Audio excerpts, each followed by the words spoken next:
Hello semua, Teacher Surya kembali lagi. Jadi bagaimana dengan November dan Disember? Cikgu Surya akan berkongsi lebih banyak jenis soalan asas dengan anda. Kebanyakan soalan asas. Tema terasnya saya akan kongsikan lagi dengan anda hari ini kerana terdapat banyak pertanyaan termasuk daripada ibu bapa tentang beberapa soalan yang lebih sukar yang pernah saya ajukan sebelum ini. Kanak-kanak mungkin tidak dapat memahaminya dengan segera atau dengan pantas. Jadi untuk kanak-kanak yang lebih muda, terutamanya pelajar grade rendah, adakah terdapat bahan asas tambahan? Tema utamanya ialah kita boleh berkongsi. Jadi apa seterusnya? Kami akan mengikut keperluan ini. Kami akan berkongsi lebih banyak pada bulan November dan Disember, beberapa yang lebih asas dan beberapa teka-teki logik. Mari kita lihat teka-teki logik ini dahulu. Seorang bapa dan 3 anak lelaki dan seorang ibu dan 3 anak lelaki berada di atas bot. Berapakah pusingan untuk 3 orang memakai pakaian 2 muka itu? Bagaimana anda mendekati masalah ini? Tak boleh nak kira langsung berapa orang. Oleh itu, kita perlu menganalisis langkah demi langkah mengikut cadangan. Pertama sekali, kita melihat seorang bapa dan 3 anak lelaki. Jadi kita tahu bahawa bapa mesti seorang.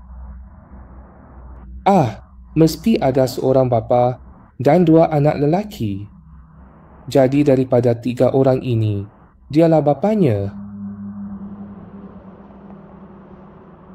Kemudian bersama 2 anak lelakinya.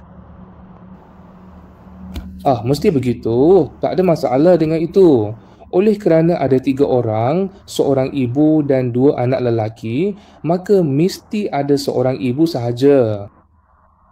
Jadi bagaimana dengan 2 yang selebihnya? Mereka mesti sama.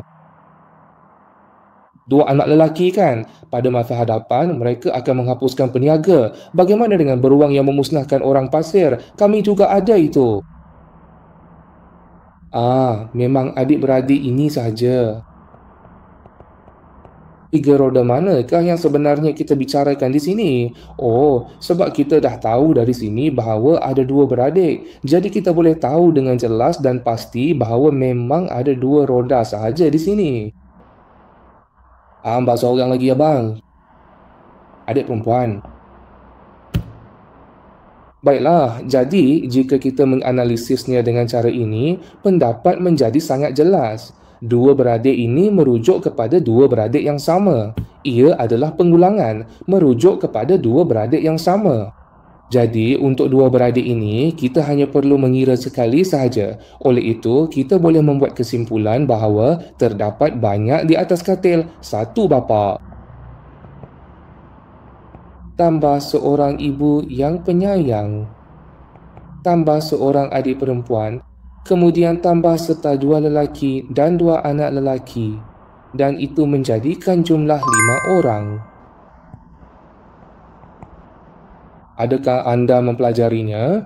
Suka, ikut dan kongsi supaya kita semua boleh belajar bersama.